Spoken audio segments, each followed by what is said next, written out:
شادی کے بعد حیدر بھائی کے ساتھ سب شوق پورے کر لینا، پھر تو وہ تمہیں دیکھ کر ایک نہیں 1000 رومانٹک گانے تمہارا ہاتھ پکڑ کر گائیں گے۔ سنم بھابھی سے اب اس کی اتری صورت مزید برداشت نہیں ہو رہی تھی، تب ہی تو اسے چھیڑ رہی تھی۔ اس کا نتیجہ بڑا مثبت برآمد ہوا۔ نگین سب کچھ بھول کر، ویسے بھی اس کی شادی قریب تھی، وقت کم تھا، کام زیادہ۔ نگین نے تو کسی بھی قسم کی مدد کروانے سے صاف انکار کر دیا۔ مجھے مارکیٹ یا کسی بھی جگہ ساتھ چلنے کا مت بولیے گا، جو شاپنگ کرنی ہے خود کریں، میں اپنی شادی کے دن حسین ترین دلہن نظر آنا چاہتی ہوں۔ بازاروں میں گھوم پھر کر مجھے اپنی سکن کا ستیہ ناش نہیں کروانا۔ اسما بیگم لاڈلی بیٹی کو دیکھ کر رہ گئیں۔ انہیں پتہ تھا نگین کو کسی کی بھی لائی ہوئی کوئی بھی چیز پسند نہیں آتی، اور یہ تو اس کی شادی کی شاپنگ تھی، لیکن وہ اپنی ضد پر اڑی تھی۔ مجھے مارکیٹ نہیں جانا۔ اس کے بیڈ روم کا سب فرنیچر حامد صاحب اور تینوں بھائیوں نے مل کر پسند کیا۔ باقی چھوٹی موٹی چیزیں اسما بیگم نے اپنی بہو کے ساتھ مل کر لیں۔ البتہ کپڑے اور جویلری لینے کے لیے نگین ایک بار ان کے ساتھ مارکیٹ گئی۔ اس کے بعد اس نے باہر نہ جانے کی جیسے ضد اٹھا لی، اور جب اسے مائیوں میں بٹھایا گیا تو وہ کمرہ نشین ہو گئی۔ اس نے کسی سے سن لیا تھا کہ مائیوں کی دلہن شادی سے پہلے باہر نکلے تو اس کا روپ نہیں آتا۔ وہ حیدر کے سامنے 16 سنگھار سمیت جا کر پہلی نظر میں ہی اس کے دل میں گھر کرنا چاہتی تھی۔ منگنی کے برعکس شادی خوب دھوم دھام ڈول باجوں کے ساتھ ہوئی۔ سبین اور حیدر کے خاندان کی دیگر عورتیں اسے حیدر کے کمرے تک پہنچا کر جا چکی تھیں۔ گھونگھٹ میں تو نگین کا جیسے دم گھٹنے لگا۔ روایتی شرمیلی دلہن کی اداکاری کرتے کرتے اب وہ تھک چکی تھی، اس لیے سب کے جانے کے بعد اس نے سب سے پہلے بھاری بھرکم کامدار دوپٹے سے جان چھڑائی۔ وہ پہلی فرصت میں سجے سجائے کمرے کا جائزہ لینے لگی۔ ایک چیز بہت عمدہ اور مکمل تھی، بس کمی تھی تو صرف کسی رومانٹک گانے کی۔ اس کے دل میں کہیں دور یہ آرزو انگڑائی لے کر بیدار ہوئی کہ حیدر اپنے کمرے میں اس کا استقبال کرے تو سب کچھ بہت سحر انگیز لگنا چاہیے۔ بیک گراؤنڈ میں کوئی اچھا سا گانا چل رہا ہو تو کیا ہی بات ہو۔ اس نے اٹھ کر بھاری لباس سمیٹا اور حیدر کے کمرے میں رکھا میوزک سسٹم آن کیا۔ ہے یہ کیا؟ سی ڈی تو ساری پرانے گانوں سے بھری پڑی ہیں۔ یہ میرا دیوانہ پن ہے جس نے میرے دل کو درد دیا۔ مجھ سے پہلی سی محبت، میرے محبوب نہ مان۔ اف، یہ کیسے گانے تھے! اس کا تو دل ہی دہل گیا۔ اس نے ایک اور سی ڈی نکال کر لگائی۔ میری زندگی کے مالک، میرے دل پر ہاتھ رکھ دے، تیرے آنے کی خوشی میں میرا دم نہ نکل جائے۔ شکر ہے تھوڑا ڈھنگ کا کھانا ملا تو وہ قدرے سکون سے مڑی۔ دروازے پر آہٹ ہوئی اور حیدر نے اندر قدم رکھا۔ نگین سر جھاڑ منہ پھاڑ کھڑی تھی، آنکھیں پھاڑ پھاڑ کر اسے دیکھتی۔ حیدر نے تو دلہنوں کی شرم و حیا کے اتنے قصے فرخندہ بیگم اور اپنی بہنوں سے سن رکھے تھے، پر یہ کیسی دلہن تھی! واؤ، آپ تو بہت ہینڈسم لگ رہے ہیں۔ میں بھی سب سے اچھے اور مہنگے پارلر سے تیار ہوئی ہوں۔ میری سب فرینڈز کہہ رہی تھی کہ میں بہت حسین ہوں۔ اسے بتاتے ہوئے وہ بہت مسرور ہوئی۔ حیدر کے دل میں اندر ہی اندر ملال کنڈلی مار کر بیٹھ گیا۔ وہ نان سٹاپ اس کی سنے بغیر بولے جا رہا تھا۔ اور آپ کے پاس اتنا فضول میوزک کلیکشن ہے، سب رونے دھونے والے گانے۔ آپ کوئی اچھے اچھے سانگ پلے کرتے میرے لیے، خوب رومانٹک۔ نگین اس کا ہاتھ پکڑے ایسے باتیں کر رہی تھی جیسے یہ ان دونوں کی پہلی ملاقات نہ ہو اور وہ اس کے بہت قریبی گہری دوست ہو۔ وہ اتنی بے تکلف ہو گئی تھی جتنا بے تکلف کبھی اس کا سب سے گہرا دوست اسد بھی نہ ہوا تھا۔ باتیں کرتے کرتے اپنی پسند ناپسند کے قصے سناتی وہ اس کے بازو پر سر رکھ کر سوئی تھی۔ حیدر کی رات جاگتے گزری۔ اسے اپنی ماں بہنوں کی پسند پر پورا بھروسہ تھا کہ وہ اس کے مزاج کے مطابق لڑکی کا انتخاب کریں گی، لیکن ان کی منتخب کردہ لڑکی اس کی شخصیت سے بالکل الٹ نکلی۔ وہ تو اس کی پسند کے قریب بھی نہ تھی، اس کی خوبصورتی میں کلام نہ تھا، پر حیدر بھی اپنے نام کا ایک تھا۔ اسے ظاہری اور جسمانی خوبصورتی سے زیادہ ذہنی خوبصورتی اور ذہانت متاثر کرتی۔ نگین سے باتوں کے دوران اسے بخوبی اندازہ ہو گیا تھا کہ اس کی شریک سفر میں ذہانت کا شدید ترین فقدان ہے۔ وہ حقیقت کی دنیا سے بہت دور کسی فلمی دنیا میں جی رہی تھی اور خود کو بھی کسی فلمی ہیروئن سے کم نہ سمجھتی تھی۔ یہ تھی حیدر رزاق کی شریک سفر اور یہ تھی اس کی شادی۔ نگین کے بازو پر سر رکھے نیند کی وادی میں سیر کرتے ہوئے سوتے ہوئے بھی مسکرا رہی تھی۔ حیدر نے آرام سے اس کا سر ہٹا کر تکیے پر رکھا اور اٹھ کر ٹیرس پر آ گیا۔ دونوں بازو ریلنگ پر رکھے نیچے جھانکتے وہ اداس تھا، بہت اداس۔ میوزک سسٹم ابھی بھی آن تھا۔ یہ نگین کا کارنامہ تھا۔ اس نے بجھے دل کے ساتھ اندر آ کر اسے بند کیا اور ٹیبل پر رکھا سگریٹ کیس اٹھا کر دوبارہ ٹیرس پر آ گیا۔ پوری گاڑی جیسے دھماکے سے لرز رہی تھی۔ نگین اپنے پسندیدہ گانوں کی سی ڈی گاڑی میں ساتھ لے آئی تھی۔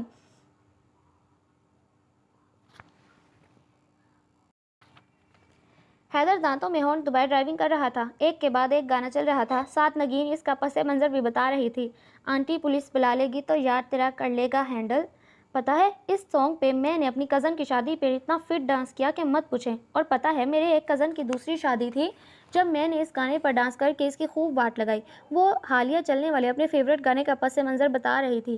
پلیز حیدر غور سے سنیے, گانا اتنا مست ہے. اس نے جیسے التجا کی, دائیں لگے کبھی بائیں لگے, نینوں کی بلٹ دل پر ٹھائیں لگے, اور آجا آئی ہیلو کاپٹر پر چڑھ کے جوانی, ریڈیو پہ تیری مشہور کہانی, تیری بینڈ جوانی, اور نہیں چاہیے مجھ کو تیری سیکنڈ ہینڈ جوانی.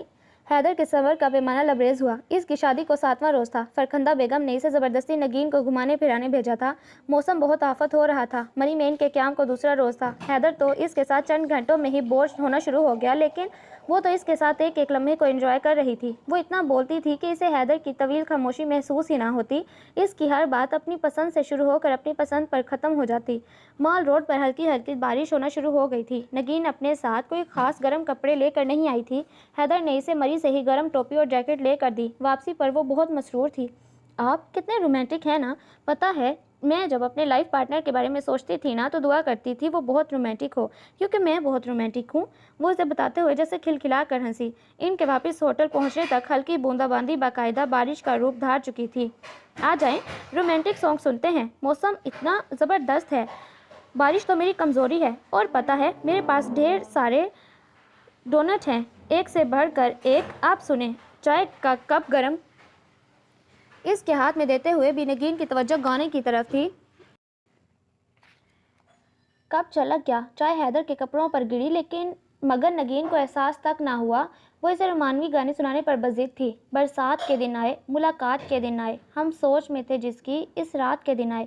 وہ گنگناتے ہوئے خود بھی کسی مورنی کی طرح مست تھی. ہاتھ میں انگلیوں اور پیروں کی جنبش سے اس کے اضطراب کا اندازہ لگانا بالکل آسان نہ تھا.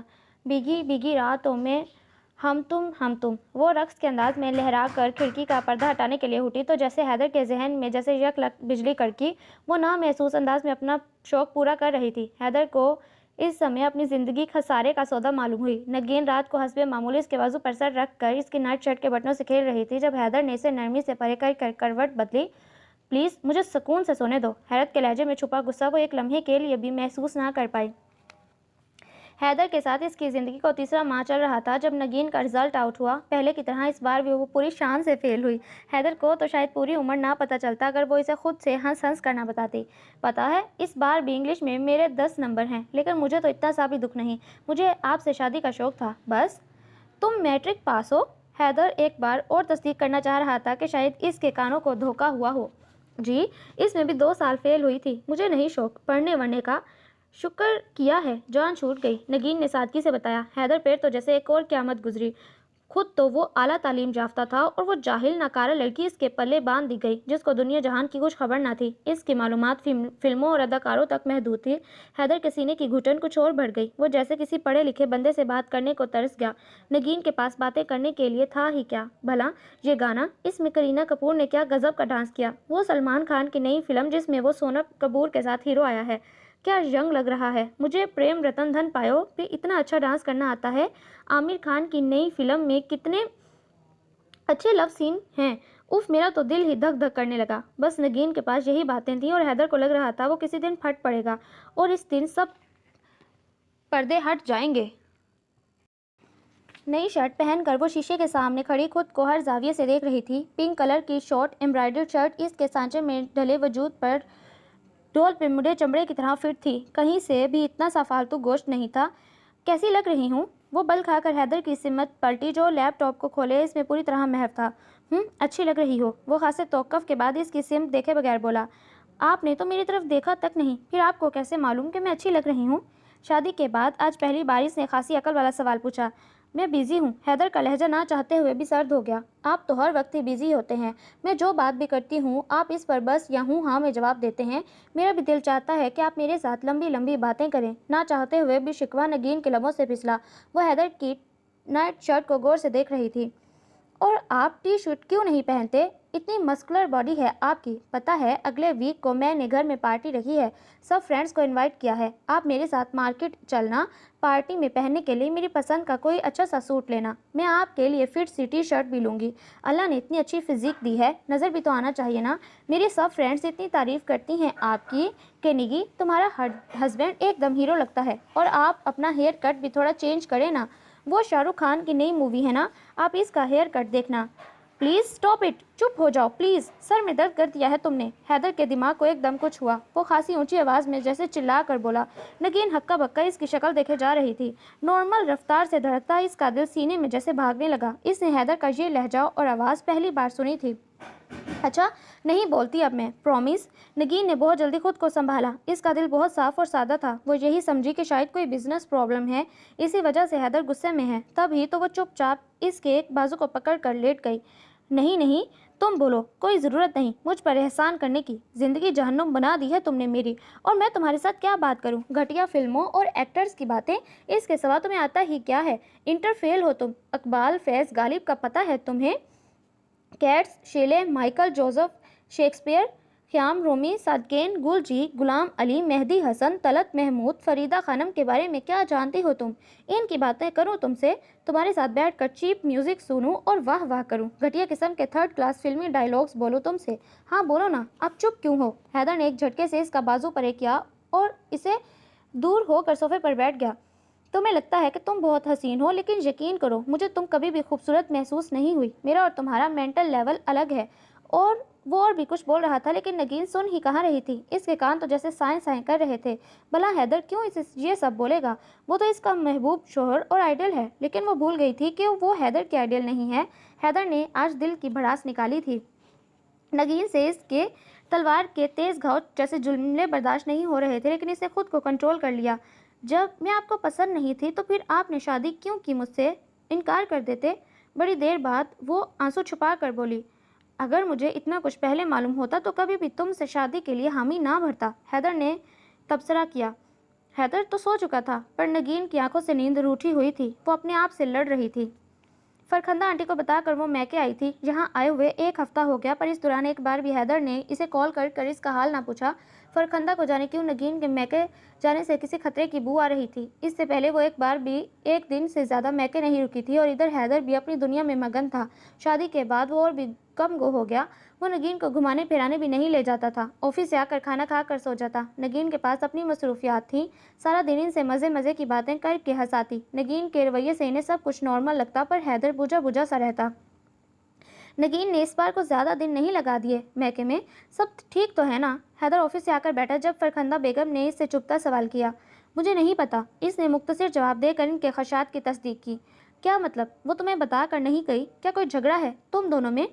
امی, آپ نے میری پوری زندگی کو داؤ پر لگا دیا ہے. شادی جیسے اہم معاملے میں آپ نے آنکھیں بند کر کر میں نے آنکھیں بند کر کر آپ پر بھروسہ کیا, اور کیا ملا مجھے؟ اس سے اچھا تھا میں اپنی پسند اور معیار کے مطابق لائف پارٹنر کا انتخاب کرتا. حیدر نے پہلی بار شکوہ کیا. کیا ہوا ہے حیدر بیٹا؟ نگین اتنی اچھی ہے, اتنے اچھے خاندان سے ہے, بہت صلح جوڑ محبت کرنے والی ہے, اتنی ہنس مکھ ہے. میں تو یہ سوچ کر اسے بہو بنا کر لائی تھی کہ ہمارے گھر میں خوشیاں بھر دے گی. کیا کیا ہے اس نے؟ تم نے تو مجھے ششو پینچ میں ڈال دیا. امی, وہ ظاہر ہے انٹر فیل ہے, کچھ نہیں آتا اسے. میں اس کے ساتھ کمفرٹیبل نہیں ہوں. آپ کی اولاد ہوں میں نے تو یہ سوچ کر اپنی شادی کے معاملات آپ کے ہاتھ میں دیے کہ آپ مجھے جانتی ہیں, میرے مزاج کے مطابق لڑکی چنیں گی. لیکن آپ تو, انتہائی دل سوزی سے کہتے ہوئے اس نے بات ادھوری چھوڑ دی. اف, ڈرایا تو تھا تم نے, میں نے تو کچھ اور ہی سوچ لیا. انٹر فیل ہے تو کیا ہوا, تم اسے خود پڑھا لو, یہ کوئی اتنی بڑی بات نہیں. اب تم اپنے ابا کو دیکھ لو, اعلیٰ تعلیم یافتہ ہیں پر میں مڈل پاس بھی نہیں. اپنے ماموں وقاص کو دیکھ لو, انجینئر ہیں, اور وہ تمہاری مامی میٹرک پاس. اور ایسی کتنی مثالیں دے سکتی ہوں میں تمہیں. میاں بیوی کے برابر ایک جیسی تعلیم سے تھوڑے ہی گھر بنتے ہیں. اس کے لیے عورت میں سلیقہ, برداشت اور خلوص ہونا چاہیے. رشتوں کا احترام آتا ہو اسے. گھر بنانا کوئی آسان کام نہیں. نگین اپنے والدین کے گھر میں ہل کر پانی بھی نہیں پیتی تھی, اور اب میں اسے دیکھتی ہوں سارا دن تمہارے چھوٹے موٹے کام کرتی ہے. اس دن میں نے اسے کہا کہ حیدر کو گرم گرم چپاتی پسند ہے, تب سے وہ خود کچن میں کھڑے ہو کر خود بناتی ہے. کتنی بار تو میرے سامنے اس کا ہاتھ جلا ہے. وہ مجھ سے کرید کر تمہاری پسند اور ناپسند کے بارے میں پوچھتی ہے. فرخندہ بیگم نے اس کے اعتراضات کو اہمیت نہیں دی. حیدر جھنجھلا کر ان کے پاس سے اٹھ گیا. وہ اس کا نقطہ نظر نہیں سمجھ سکتی تھی. حیدر کے کزن کی شادی تھی۔ فرخندہ بیگم نے نگین کو بہانے سے خیر خیریت پوچھنے کے لیے کال کی تو اگلے دن وہ چلی آئی، حشاش بشاش، ہنستی مسکراتی۔ اس کے چہرے سے لگ نہیں رہا تھا کہ کچھ ہوا ہے۔ حیدر نے اسے دیکھ کر کسی بھی تاثر کا اظہار نہ کیا، نہ کوئی گرم جوشی۔ وہ اس کے سامنے ہوتے ہوئے بھی جیسے سامنے نہیں تھی۔ وہ حسب معمول اپنے لیپ ٹاپ کے ساتھ لگا تھا۔ نگین کروٹ لے کر لیٹی۔ اس نے اپنی طرف کا بیڈ لیمپ آف کر دیا۔ وہ بے آواز رو رہی تھی۔ گزشتہ پورا ہفتہ اس نے حیدر کی کال اور میسج کا انتظار کیا، اور جب وہ گھر آئی تب بھی حیدر نے اسے نظر بھر کر نہ دیکھا۔ حالانکہ میکے میں سب نے اس بار اس کی اتری صورت کو نوٹ کیا تھا۔ سوال کرنے پر اس نے سب کو ٹال دیا۔ فرخندہ آنٹی نے باتوں باتوں میں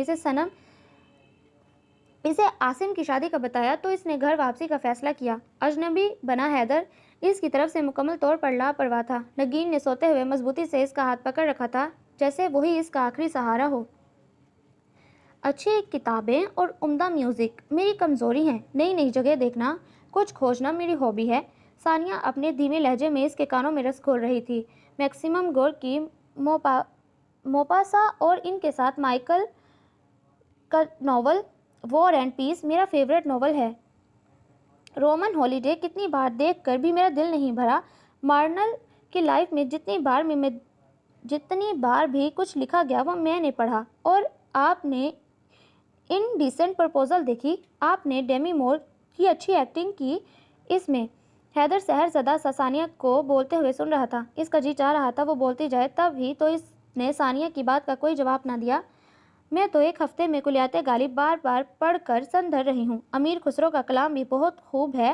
میری اور آپ کی پسند حیرت انگیز طور پر ملتی ہے، ثانیہ نے بولتے ہوئے اس کی آنکھوں کے ساتھ جیسے اس کے دل میں بھی جھانکا تھا۔ کاش ہمارے ستارے پہلے مل جاتے تو آج میری زندگی میں کوئی حسرت نہ ہوتی، کاش۔ حیدر دل میں خود سے مخاطب تھا۔ سنیں، مجھے مارکیٹ جانا ہے، لے جائیں گے؟ نگین نے بڑی لجاجت سے سوال کیا۔ پاس ہی فرخندہ بیگم بیٹھی تھیں۔ انہیں شاید نگین کا یہ انداز پسند نہیں آیا تھا، جبھی انہوں نے ایک ترچھی نگاہ حیدر پر ڈالی۔ کیوں نہیں لے کر جائے گا؟ تم تیار ہو جاؤ، آدھے گھنٹے تک لے جاؤں گا۔ حیدر کے پاس اب انکار کا جواز نہ تھا۔ نگین ٹھیک آدھے گھنٹے بعد اس کی گاڑی میں بیٹھی اس کے ساتھ جا رہی تھی۔ مجھے سعید بک بینک جانا ہے، آپ ساتھ جائیں گے یا گاڑی میں بیٹھیں گے؟ اس نے اترنے سے پہلے پوچھا۔ سعید بک بینک سے کیا لینا ہے؟ حیدر حیران ہوا۔ بکس لینی ہے، نگین نے سنجیدگی سے جواب دیا اور گاڑی سے اتر گئی۔ ٹہلتا ہوا وہ بھی اس کے پیچھے چلا آیا۔ وہ شاعری کی کتابیں دیکھ رہی تھی۔ جو کتاب ٹائٹل اور عنوان اسے پسند آ رہا تھا وہ اسے لینے کے ارادے سے الگ کر رہی تھی۔ شاعری کے بعد اس نے اردو ناولز اور افسانوں کی کتابیں خریدی۔ وہاں دنیا بھر کے ادیبوں کی کتابیں انگلش زبان میں بھی تھیں، پر نگین انہیں حسرت سے دیکھتی رہ گئی۔ اسے بھلا کہاں انگلش آتی تھی؟ حیدر نے بل کی ادائیگی کر کے اس کی خریدی گئی کتابیں اٹھا کر گاڑی کی پچھلی سیٹ پر رکھی۔ یہ کتابیں اور شاعری تمہیں سمجھ آئے گی؟ حیدر نے گاڑی چلاتے سوال کیا۔ مجھے اپنی اردو زبان بہت اچھی طرح سمجھ آتی ہے، جواباً وہ سرد لہجے میں بولی۔ اچھا تو پھر اس شعر کی تشریح کرو۔ آہ کو ایک عمر چاہیے اثر ہونے تک، کون جیتا ہے تیری زلف کے سر ہونے تک۔ حیدر فاتحانہ انداز میں اسے دیکھ رہا تھا۔ مجھے شعر اور شاعری دونوں سمجھ نہیں آتی، کیونکہ میں نے کبھی ان میں دلچسپی نہیں لی، لیکن جب مجھے اس شعر کی سمجھ آ جائے گی تو میں بتا دوں گی۔ حیدر نے بے ساختہ امڑ آنے والے قہقہے کا گلا گھونٹا۔ جب سمجھ ہی نہیں تو اتنی ڈھیر ساری بکس کیوں لیں؟ نگین نے بے بسی سے نظریں چرائیں۔ ویکینڈ پر حیدر رات کو لیٹ ہی سوتا تھا۔ اسے ہالی ووڈ کی پرانی کلاسک فلمیں پسند تھیں۔ رات کو وہ لازمی فلم دیکھتا، جبکہ نگین اپنے سیل فون پر اپنے فیورٹ گانے سنتی تھی۔ لیکن جب سے وہ کتابوں کا پورا بنڈل خرید لائی تھی تب سے اس نے گانے سننے بند کر دیے۔ وہ کب سوتی تھی حیدر کو اس کا علم نہیں تھا، لیکن اس نے حیدر کے بازو پر سر رکھ کر سونا چھوڑ دیا تھا۔ ہمہ وقت کھوئی اور سوچوں میں گم رہتی۔ فرخندہ بیگم نے بھی اس کی خاموشی کو نوٹ کیا، تب ہی انہوں نے نگین کو عاصم کی شادی میں 2 دن پہلے ہی بھیج دیا کہ وہاں جا کر اس کا موڈ اچھا ہو جائے گا۔ دل ہی دل میں وہ حیدر سے ناراض تھی۔ حیدر اور فرخندہ عاصم کی مہندی والے دن شام کو آئے۔ عاصم حیدر کے تایا کا بیٹا تھا۔ اس کی بہنیں جی بھر کر اپنے ارمان پورے کر رہی تھیں۔ شادی سے 10 دن پہلے ہی ڈھولکی رکھ دی گئی۔ روز رات کو گانا بجانا ہوتا۔ جب سے نگین آئی تھی تب سے محفل سج گئی۔ اسے شادی بیاہ کی مناسبت سے بہت سے گانے یاد تھے۔ ڈھولک دے کر اسے ہی سب کے درمیان بٹھایا جاتا اور وہ ایک کے بعد دوسرا گانا پورے شوق سے گاتی۔ اس کے مشاق ہاتھ ڈھولک پر خوب تھاپ دیتے، سما سا بن جاتا۔ خاندان کی بڑی بوڑھیاں اور بیاہی عورتیں بھی اس سے مل کر ٹپے اور ماہیے گاتی۔ سب سے آخر میں وہ روایتی رقص کرتی تو حیدر کی کزنز اپنے اپنے سیل فون میں اس کی فوٹو بناتی۔ عاصم کی شادی کو اس نے یادگار بنا دیا تھا۔ عاصم کی مہندی کا فنکشن ہال میں تھا، جہاں پورے میوزک سسٹم کا انتظام تھا۔ ہر طرف سے خوشی کے گیتوں کی آوازیں سنائی دے رہی تھیں۔ نگین نے ریڈ کلر کا لانگ کامدار فراک پہنا ہوا تھا اور بڑی نک سک سے تیار تھی۔ لڑکیاں بالیاں فرمائش کر رہی تھیں کہ نگین بھابھی فلاں گانے پر ڈانس تو کریں۔ آخر میں جب حیدر کی 3-4 کزنز اس کا ہاتھ تھام کر اسٹیج کے درمیان لائیں تو اسے ماننا ہی پڑا۔ حیدر کا ایک 15 سال کا کزن بھی اس کا ساتھ دینے کے لیے آ گیا۔ حیدر کسی کام سے اس طرف آیا تھا۔ فون پر بات کرتے کرتے اس کی نگاہ اسٹیج پر پڑی تو واپس پلٹنا بھول گئی۔ 15 سالہ کاسنی نگین کا ہاتھ پکڑے خاص انداز میں وہ اپنے پاؤں کو حرکت دے رہا تھا۔ او بیبی ڈول میں سونے دی، بیبی ڈول میں سونے دی، کان پھاڑ میوزک بج رہا تھا اور اس کی نسبت بہتر پوری دنیا کو فراموش کیے ناچ رہی تھی۔ حیدر کے اور بھی بہت سے کزن لطف اندوز ہونے کے لیے آ گئے۔ حیدر کا دماغ کا فیوز بھگ سے اٹھ گیا۔ آن کے آن میں وہ نگین کی طرف لپکا۔ اس کے بعد جو ہوا سب نے دیکھا۔ اس نے نگین کو کتنے ہی تھپڑ لگاتار جڑے تھے۔ حیدر کو یوں محسوس ہوا جیسے نگین نے سرعام اس کی عزت کا جنازہ نکالا ہو۔ پوری محفل کو سانپ سونپ گیا۔ نگین کس طرح وہاں سے روتی ہوئی نکلی اور کیسے گھر پہنچی اسے ایک ایک بات یاد تھی۔ سب کے سامنے اپنی اہانت اور ذلت کو بھول بھی کیسے سکتی تھی وہ۔ رزاق صاحب اور فرخندہ بیگم نے حیدر کو کتنا ڈانٹا، کتنی باتیں سنائی۔ نگین فیملی فنکشن پر سب کے ساتھ خوشی منا رہی تھی۔ ایسا کون سا گناہ کبیرہ کر دیا اس نے جو سب کے سامنے تم نے اس پر ہاتھ اٹھانے کی گھٹیا حرکت کی؟ رزاق صاحب کا لہجہ پہلی بار بیٹے کے سامنے بلند ہوا۔ فرخندہ بیگم بھی بہو کی طرف دار تھیں۔ حیدر کے اس اقدام کو انہوں نے اچھی نگاہ سے نہیں دیکھا تھا۔ نگین کو چپ لگ گئی۔ فرخندہ بیگم نے اسے ساتھ لگا کر پیار کر کے حیدر کی طرف سے اس کا دل صاف کرنے کی کوشش کی، لیکن ہال میں سب کے سامنے ہونے والی اپنی بے عزتی کو وہ اتنی آسانی سے فراموش کرنے والی نہیں تھی۔ اگلے دن اس نے روتے ہوئے پاپا کو کال کی اور وہ اسے ساتھ لے گئے۔ نگین کا دل بری طرح ٹوٹا تھا۔ حیدر کو اس کے جانے کے بعد عجیب سا سکون محسوس ہوا۔ اس نے اپنے دل کو ٹٹولا۔ وہاں کسی قسم کا احساس زیاں نہ تھا، الٹا اسے ایسا محسوس ہو رہا تھا جیسے نگین نے خود اس کے گھر سے جا کر اسے بڑی زحمت سے بچا لیا۔ نگین نے واپس جانے کی ایک ہی شرط رکھی کہ حیدر اپنے نامناسب رویے کی معذرت کرے، معافی مانگے تو وہ اسی صورت میں آئے گی۔ ادھر حامد اور اسما بیگم بہت غصے میں تھے۔ وہ حیدر سے باز پرس کرنا چاہتے تھے پر نگین نے انہیں سختی سے روک دیا۔ نگین ان کی لاڈلی بیٹی تھی، اس کے دکھ پر وہ دکھی تھے۔ حیدر نے نگین سے معذرت کرنے سے انکار کر دیا۔ میں نے اسے گھر سے نہیں نکالا، وہ خود گئی ہے، میں اسے منانے نہیں جاؤں گا، اس نے صاف منع کیا۔ رزاق صاحب اور فرخندہ بیگم کتنی باری سے منا کر گھر واپس لانے کے لیے گئے پر نگین کی بھی ایک ہی ضد تھی کہ جب تک حیدر آ کر معافی نہیں مانگے گا وہ نہیں جائے گی۔ اب تو اسے گئے 1 سال ہونے والا تھا۔ حیدر معذرت کرنے کے لیے راضی نہیں تھا۔ نگین بھی میکے میں اپنی ضد پر قائم تھی۔ پڑوس میں نئی فیملی آئی ہے، بہت اچھے لوگ ہیں، میں نے ابھی شام کی چائے پر انہیں بلایا ہے، چلیں اچھا ہے، آپ کا دل بہل جائے گا۔ حیدر مسکرایا تو فرخندہ کی شاخی نگاہوں سے اسے دیکھنے لگی۔ میری چھوڑو، اپنی سوچو، نگین کو نہیں لانا تو اس کی زندگی تباہ مت کرو۔ ایک بار پھر وہی تکلیف کا موضوع چھڑ چکا تھا۔ اس نے شکر کیا جب ڈور بیل بجے اور فرخندہ بیگم اٹھ کر وہاں سے گئیں۔ ڈرائنگ روم میں ساتھ والے پڑوسی آ چکے تھے۔ صابرہ بیگم اور ان کے ساتھ ثانیہ کو دیکھ کر اسے خوشگوار حیرت ہوئی۔ بیٹے کے چہرے پر پھیلتی مسکراہٹ نے فرخندہ بیگم کو عجیب سے احساس سے دوچار کیا۔ انہیں محسوس ہو رہا تھا جیسے کچھ نیا ہونے جا رہا ہے۔ آنے والے دنوں میں وہ اور ثانیہ بڑی تیزی سے ایک دوسرے کے قریب آئے۔ حیدر کو یوں محسوس ہو رہا تھا اس نے اپنے دل کی مراد پا لی ہے۔ اس نے صاف اور کھلے الفاظ میں ثانیہ سے شادی کی خواہش کا اظہار کیا۔ وہ اب پہلے کی طرح لا علمی میں مارا نہیں جانا چاہتا تھا۔ صابرہ بیگم اس علاقے میں کچھ عرصہ پہلے شفٹ ہوئی تھیں۔ انہوں نے اپنے خاندان کے بارے میں بتایا کہ وہ بیوہ ہیں، شوہر کے مرنے کے بعد انہوں نے دوبارہ شادی نہیں کی۔ ان کے ساتھ ان کا بھائی بھی تھا۔ ثانیہ اپنے ماموں منیر کا اپنا چھوٹا سا بزنس سنبھالتی، ایک ٹانگ سے مزدور تھے، اس لیے ان کی شادی نہیں ہو پائی تھی۔ صابرہ بیگم کا ایک بھائی اور بیٹی ثانیہ کے علاوہ دنیا میں کوئی نہ تھا۔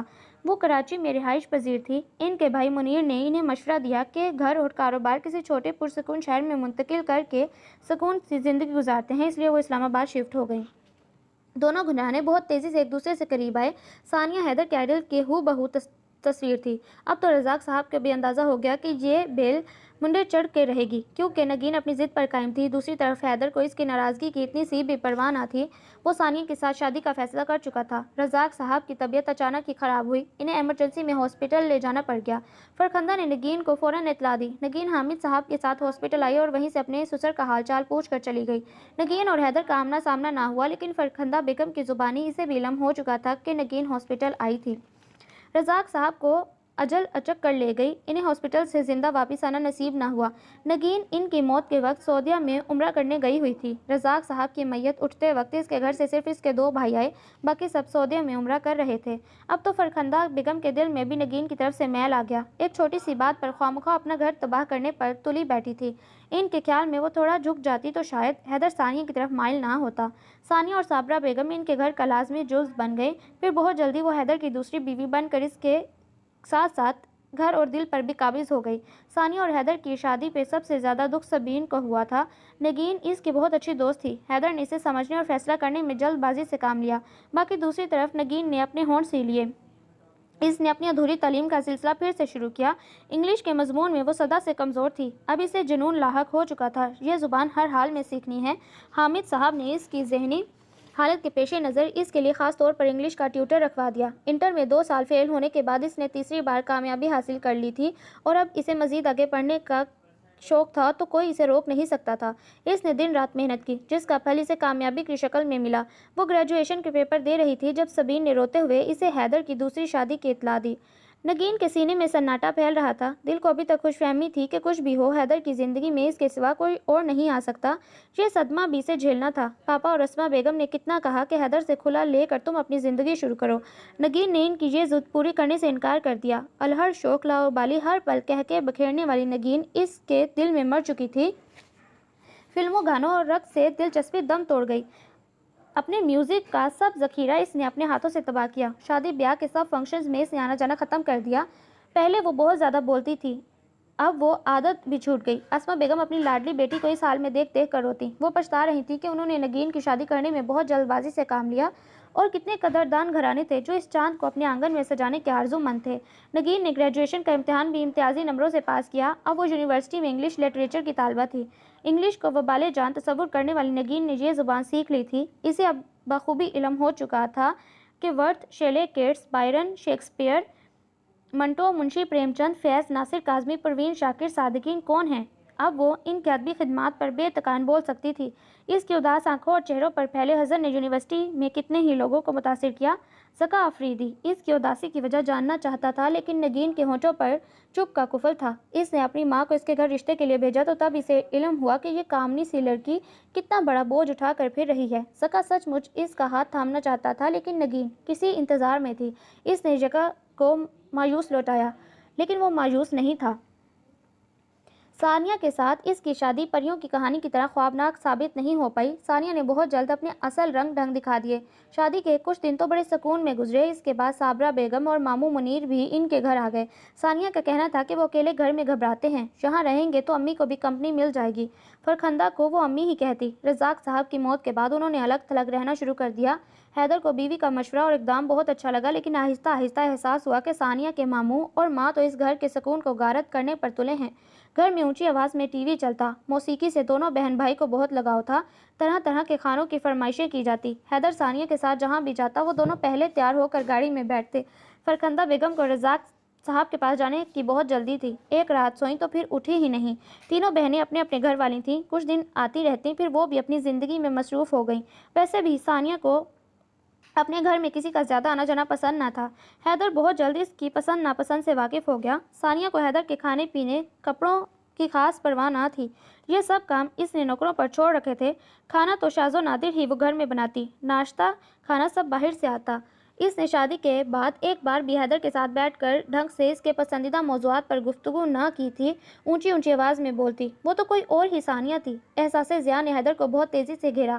نت نئے ہوٹل کے کھانوں اور شریکو سفر کی بے نیازی اور بے تنائی کی وجہ سے حیدر کی صحت بہت تیزی سے گری. بلڈ پریشر اور سر درد نے اسے آن گھیرا. جہاں تک بھی سب گوارا تھا اگر اس کا عزیز ترین دوست اسد کراچی سے اس کے گھر نہ آتا. حیدر کو ایک ضروری کام سے دوسرے شہر جانا تھا. وہ تیار ہو کر ایئرپورٹ کی طرف جا رہا تھا جب اسد نے کال کر اسے اپنے آنے کا بتایا. وہ اسلام آباد میں ہی تھا. حیدر نے دوسرے شہر جانے کا ارادہ کینسل کیا. وہ اب اسد کے ساتھ اپنے گھر کی طرف آ رہا تھا. ثانیہ کو بتانے کا خیال اس کے ذہن سے نکل گیا. ثانیہ، ماموں منیر اور صابرہ بیگم تینوں کا رنگ اسد کو دیکھ کر اڑ چکا تھا. بنے میاں، بہت اونچا ہاتھ مارا ہے تم نے. اسد نے طنزیہ نگاہوں سے ماموں منیر کی طرف دیکھ کر انہیں مخاطب کیا تو وہ جھیم سے گئے. آپ یہاں؟ زہے نصیب. صابرہ بیگم نے جس مخصوص انداز میں اسد کو مخاطب کیا وہ یہ بتانے کے لیے کافی تھا کہ وہ اصل میں ہیں کیا. الماس بیگم، دنیا گول ہے، دیکھ لیں۔ اسد صابرہ بیگم کو الماس کہہ کر مخاطب کر رہا تھا۔ حیدر کی سمجھ سے باہر تھا، وہ باری باری ان سب کا چہرہ دیکھے جا رہا تھا۔ میرے دوست، تمہارے ساتھ دھوکہ ہوا ہے، تم نے ہیرے کی جگہ پتھر چنا ہے۔ اسد کا ایک ایک لفظ شفاف سچائی سے بھرپور تھا۔ صابرہ بیگم کا اصل نام الماس تھا۔ اس کا تعلق اس بازار سے تھا جہاں دن سوتے اور راتیں جاگتی تھیں ثانیہ یعنی نیلم۔ اس کے بڑھاپے کا اکلوتا سہارا تھی۔ بنے میاں الماس کا نکارہ اور ہڈ حرام بھائی تھا، وہی گاہک لاتا۔ نیلم شارٹ کٹ سے دولت کمانا چاہتی تھی، اس کے لیے اس علاقے سے نکلنا ضروری تھا۔ اس کے قدردان بہت تھے۔ جمع پونجی سے اور ایک بااثر عاشق کی بدولت نیلم شہر کے پوش علاقے میں شفٹ ہو چکی تھی۔ اب وہ اپنی الگ شناخت بنانا چاہتی تھی، نیلے پیلے لوگوں کو وہ منہ نہیں لگانا چاہتی تھی اور اپنے حسن کی پوری قیمت وصول کرنا اس کی زندگی کا مقصد تھا۔ اس خاطر سب سے پہلے اس نے امیروں والی زبان سیکھی۔ ٹیوٹر بہت تھے، ساتھ ساتھ ہائی سوسائٹی کے سب ادب۔ اسے یاقوت نے سکھا کر گوہر نایاب بنا دیا۔ یاقوت نے امیروں کی جیب سے پیسے نکلوانے کے ہر فن میں اسے طاق کر دیا۔ نیلم اب ہائی سوسائٹی کی کال گرل تھی۔ اس کی قیمت ادا کرنا ہر ایک کی بس کی بات نہ تھی۔ اپنے ایک دوست کے ذریعے اسد نیلم سے متعارف ہوا۔ اسد کا یہ دوست نیلم پر بری طرح عاشق ہو چکا تھا، لیکن نیلم کا کوئی ایک عاشق تو نہ تھا، لائن لگی ہوئی تھی، ہر کوئی اسے حاصل کرنا چاہتا تھا، اس کا ساتھ وقت گزارنے کا خواہش مند تھا۔ وہ کوئی عام کال گرل نہ تھی، دنیا جہاں کے لٹریچر، آرٹ اور فنوں کے بارے میں اس کی معلومات بے حد وسیع تھی۔ اسد کا دوست شیری نیلم کو نہ صرف اپنے سر محدود رکھنا چاہتا تھا، اس مقصد کے لیے اس نے نیلم کو منہ مانگی رقم ادا کی، لیکن نیلم اسے خسارے کا سودا سمجھتی تھی۔ اس کے تعلقات باقی لوگوں سے بھی اسی طرح قائم تھے۔ شیری نے ایک دن اسے رنگے ہاتھوں پکڑ لیا، وہ اسے جان سے مارنا چاہتا تھا۔ اس موقع پر بنے میاں اور الماس بیگم نے بڑی بہادری کا ثبوت دیا، انہوں نے شیری کو شدید زخمی کیا اور وہ قریب المرگ تھا۔ الماس بیگم نے نیلم اور بنے میاں سمیت سب کو سمیٹ کر کراچی شہر کو الوداع کہہ دیا۔ شیری کو اپنے خیال میں انہوں نے مار دیا تھا، شیری کی زندگی باقی تھی۔ اس کے باپ نے پانی کی طرح پیسہ بہایا، تب کہیں جا کر شیری نے نیم مردہ وجود میں پھر سے حرکت پیدا ہوئی۔ صحت مند ہونے کے بعد اس نے ہر جگہ نیلم اور الماس سمیت بنے میاں کو تلاش کرنے کی کوشش کی، لیکن وہ کراچی میں ہوتے تو ملتے۔ الماس اور نیلم ایک ہی تجربے سے بہت خوف زدہ تھی، انہیں شیری کی طاقت کا اندازہ تھا، اس نے انہیں تلاش کر کے ان کی ٹکا بوٹی ایک کر دینی تھی، اس لیے انہوں نے اپنا رہن سہن، نام اور حلیہ تک بدل ڈالا۔ اب انہیں شیری آسانی سے تلاش کر کے پہچان نہیں سکتا تھا۔ وہ تجربہ کامیاب ثابت ہوا، بہت جلد ان کی شرافت کا سکہ جم گیا۔ ان کے گھر کام کرنے والی نوکرانی نے تیسرے گھر میں رہنے والی فیملی کے بارے میں بہت دلچسپ باتیں بتائیں۔ ثانیہ اور الماس کا یہ آئیڈیا تھا کہ اگر حیدر کو پٹا لیا جائے تو باقی زندگی سکون سے بیٹھ کر کھاتے گزرے گی، اور وہ اس کے کامیاب رہیں۔ اگر اسد نہ آتا، حیدر کو ان سے گلو خلاصی کرانی مشکل تھی۔ اسد نے قدم پہ قدم اس کا ساتھ دیا، اس نے دھمکی دی کہ چپ چاپ حیدر کی زندگی سے نکل جاؤ ورنہ شیری کو یہاں لانا مشکل نہیں۔ یہ حربہ کارگر ثابت ہوا، الماس اور نیلم اس کا گھر چھوڑ کر جا چکی تھیں۔ حیدر نے مالی طور پر کافی نقصان برداشت کیا، پر سر شکر کہ وہ مزید دھوکہ کھانے سے بچ گیا۔ اس کی تینوں بہنیں اور سب خاندان والے توبہ کر رہے تھے۔ حیدر اب نگین سے معافی مانگنے اور اسے گھر واپس لانے کے لیے تیار تھا۔ ٹھیک 8 سال بعد وہ اس سے معافی مانگنے آیا۔ وہ اس کا آئیڈیل نہیں تھی، پر اب بن چکی تھی، اس کے پسند کے سانچے میں پوری طرح ڈھل چکی تھی۔ نگین کالج میں انگلش لٹریچر کی لیکچرار تھی۔ اب 8 سال میں اس نے خود کو دریافت کر لیا، اپنی کمزوریوں کو اپنی خوبی بنا لیا۔ یہ 8 سال اسے کندن بنا گئے۔ گزرنے والے 8 سالوں میں اس نے حیدر کے نکاح میں رہ کر بھی کسی بیوہ کی طرح زندگی گزاری۔ اس نے ہر شوق اور بناؤ سنگار سے پیچھا چھڑا لیا، لیکن آج سجے سنورے بلکہ 16 سنگار کرنے کا موقع تھا۔ اسے یقین تھا کہ ایک دن وہ ضرور اس کے پاس آئے گا۔ اس نے ہر سجدے میں رب سے رو رو کر التجا کی تھی، وہ ایک بار اس کے سامنے آئے، اور وہ آ چکا تھا۔ نگین نے سب گھر والوں سے پہلے ہی کہہ دیا تھا کہ حیدر جب بھی آئے اسے پہلے جیسی عزت اور احترام دیا جائے۔ اس وقت سب گھر والے اس کے پاس بیٹھے تھے، سامنے پڑی ٹیبل طرح طرح کے کھانوں سے بھری تھی، پر حیدر کی بے تاب نگاہ دروازے پر جمی تھی جہاں سے نگین نے آنا تھا۔ وہ اپنے کمرے میں اس کا استقبال کرنے کے لیے تیار ہو رہی تھی۔ اس نے اپنا سب سے بہترین سوٹ زیب تن کیا، اس کے لمبے بال آج بھی ویسے ہی گھنے اور چمکدار تھے، اس کی جلد ویسی ہی بچوں کی جلد کی طرح نرم ملائم تھی، یاقوتی ہونٹوں کی وہی جان لیوا سرخی ابھی بھی قائم اور دائم تھی، سفید ہموار دانتوں کی لڑی ہنسی بکھیرنے کو بے تاب تھی۔ 8 سالوں نے نگین پر کوئی خاص اثر نہیں ڈالا تھا، بس وہ سنجیدہ اور کم گو ہو گئی۔ نگین کے نپے تلے قدم ڈرائنگ روم میں داخل ہوئے۔ حیدر اسے دیکھ کر اپنی جگہ کھڑا ہو گیا۔ وہ پہلے کی طرح تر و تازہ اور فریش لگ رہی تھی، بلکہ اس کی خوبصورتی میں وقت نے اضافہ کیا تھا۔ اس کے چہرے پر وقار اور تمکنت تھی۔ اس نے دھیمے انداز میں اندر آ کر حیدر کو سلام کیا، جو اسے ابھی تک یک ٹک دیکھے جا رہا تھا۔ اس کے سر کے آگے کے بال اڑ چکے تھے، آنکھوں کے نیچے پڑے حلقے اس کی پوری صحت کی چغلی کھا رہے تھے۔ وہ پرانے حیدر کا سکنا تھا جس پر وہ مر مٹی تھی۔ انہیں تنہا چھوڑ کر سب کمرے سے جا چکے تھے۔ نگین، مجھے معاف کر دو، میں غلطی پر تھا، تم اپنی جگہ ٹھیک تھی، میں نے تمہاری قدر نہ کی، تمہیں پہچان نہ سکا۔ امی ٹھیک کہتی تھیں، تم خاندانی اور خالص عورت ہو، ہنسی مزاح شوخی شرارت تمہاری عمر کا تقاضا تھا، بس میں ہی صبر نہ کر پایا۔ کاش میں اپنی غلطی پر پہلے شرمندہ ہو جاتا، جلد بازی نہ کرتا۔ لیکن تم فکر مت کرو، میں اپنی غلطی کا ازالہ کرنے آیا ہوں۔ میں کتنا خوش قسمت ہوں کہ تم نے میرا انتظار کیا اور 8 سنہرے سال گزار دیے۔ اب میں باقی ہر پل تمہاری محبت اور وفا کے سائے میں گزارنا چاہتا ہوں۔ میرا گھر، میرا دل تمہارے انتظار میں ہے، تم چلو میرے ساتھ۔ حیدر اسے پیار سے تکے جا رہا تھا، اس کا بس نہیں چل رہا تھا، ورنہ وہ ابھی سے باہوں میں بھر کر حدیث دل سناتا۔ وہ اس کا ہاتھ پکڑنے کے لیے آگے بڑھا، پر نگین ایک طرف ہو گئی، وہ اسے راستہ دینے کے لیے ایک طرف ہوئی۔ اب آپ جا سکتے ہیں، میں نے اسی پل کا 8 سال انتظار کیا اور کسی اور کو بھی انتظار میں رکھا۔ مسٹر حیدر، آپ ایک انتہائی خود غرض اور خود پسند انسان ہیں۔ 8 سال پہلے میں بہت ہی میچور اور لاابالی تھی، آپ مجھے پیار سے سمجھا بجھا کر اپنی پسند کے سانچے میں بآسانی ڈھال سکتے تھے، لیکن آپ نے دوسرا راستہ چنا، لیکن میرا راستہ مشکل کر دیا۔ لیکن خیر، اگر آپ ایک پل کے لیے بھی شرمندہ ہوئے ہوں یا آپ کو مجھ سے اتنی سی بھی محبت ہے تو مجھے ڈائیورس پیپر بھجوا دیجیے گا، ورنہ مجھے عدالت سے خلا لینی پڑے گی۔ وہ ایک ایک لفظ اس کی آنکھوں میں دیکھتے ہوئے بول چکی تھی۔ حیدر گاڑی میں بیٹھا ہوا تھا، ونڈ سکرین کے شیشے دھندلا رہے تھے، نہیں بلکہ اس کی آنکھیں دھندلا رہی تھیں۔ واپسی کا سفر بہت تکلیف دہ تھا، کاش وہ نگین کے سامنے پھر سے واپس نہ جاتا۔ حیدر کو کبھی نہ ملنے والی نگین سے محبت ہو چکی تھی اور اس نارسائی نے اب اسے عمر بھر رلانا تھا۔